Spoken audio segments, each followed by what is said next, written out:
जब शिवजी को एक असुर से डर कर भागना पड़ा। सुने रोचक पुरानी कहानी। एक बार शिवजी को भस्मासुर नाम के राक्षस को वरदान देना भारी पड़ गया। कुछ ऐसा हुआ कि शिवजी खुद भस्मासुर से डरकर अपनी जान बचाने के लिए भागने लगे। सुने शिवजी और भस्मासुर की रोचक पुरानी कहानी। पौराणिक कथाओं में भगवान शिव ने कई लोगों को मनचाहे वरदान दिए थे। कहा जाता है कि जो भी व्यक्ति शिव की कठिन तपस्या करता था उससे भगवान शंकर खुद प्रकट होकर वरदान देते थे। रावण ने भी शिवजी की तपस्या की थी और वरदान मिला था। मगर एक बार शिवजी को एक असुर को वरदान देना भारी पड़ गया। उस असुर का नाम भस्मासुर था। फिर कुछ ऐसा हुआ कि शिवजी खुद असुर से डरकर अपनी जान बचाने के लिए भागने लगे। सुने ये रोचक पौराणिक कहानी। पौराणिक काल में भस्मासुर नाम का एक राक्षस था। एक बार नारद धरती पर सैर कर रहे थे, तभी भस्मासुर उन्हें मिल गया। भस्मासुर ने नारद को रोका और बड़े आदर के साथ उनसे पूछा कि ब्रह्मा, विष्णु और महेश में से कौन से देव थोड़ी ही तपस्या में जल्द प्रसन्न हो जाते हैं। नारद को पता लग गया कि ये राक्षस अपनी मायावी शक्तियां बढ़ाने के लिए देवों की तपस्या करना चाहता है, मगर उस हालात में नारद कुछ कर नहीं सकते थे। उन्होंने सोचा कि अगर भस्मासुर को इस सवाल का जवाब नहीं दिया तो वह उनके सामने संकट बन जाएगा।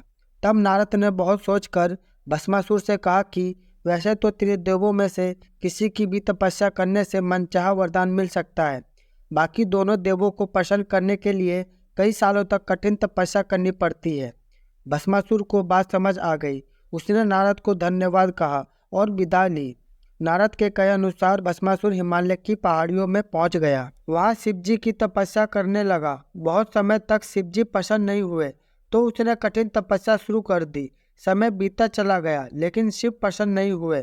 तब भस्मासुर अपने शरीर के टुकड़े करके अग्निकुंड में डालने लगा। आखिर में थक हार कर उसने अपना शीश काटने के लिए उठा। तुरंत शिवजी प्रकट हुए। उन्होंने भस्मासुर से कहा, मैं तुमसे प्रसन्न हूँ, तुम्हारी तपस्या पूरी हुई, जो मांगना चाहो वो मांगो।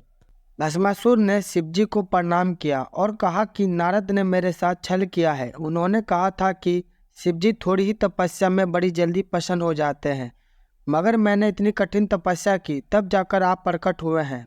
अब इतने कठोर तप के बाद आप मेरे समक्ष प्रकट हुए हैं तो मैं कोई कठिन वरदान ही मांगूंगा। भस्मासुर ने शिवजी से कहा कि आप मुझे ऐसा वरदान दीजिए कि जिस भी प्राणी के सिर पर मैं हाथ रख दूं वो जलकर भस्म हो जाए। भस्मासुर की बात सुनकर शिवजी आश्चर्य में पड़ गए। उन्हें ऐसी इच्छा की कभी कल्पना नहीं की थी, मगर वचनबद्ध थे, इसलिए शिवजी ने भस्मासुर को यह वरदान दे दिया। वरदान पाकर भस्मासुर यहीं नहीं रुका। उसने शिवजी से आगे कहा कि नारद ने तो मेरे साथ छल किया है, अब मेरे में आपको लेकर भी संशय बैठ गया है। मैं ये जांचना चाहता हूँ कि आपका दिया हुआ वरदान सही है या नहीं। यह वरदान सबसे पहले मैं आप पर आजमाना चाहता हूँ। भस्मासुर की यह बात सुनकर शिवजी के होश उड़ गए। शिवजी तुरंत वहां से भागे।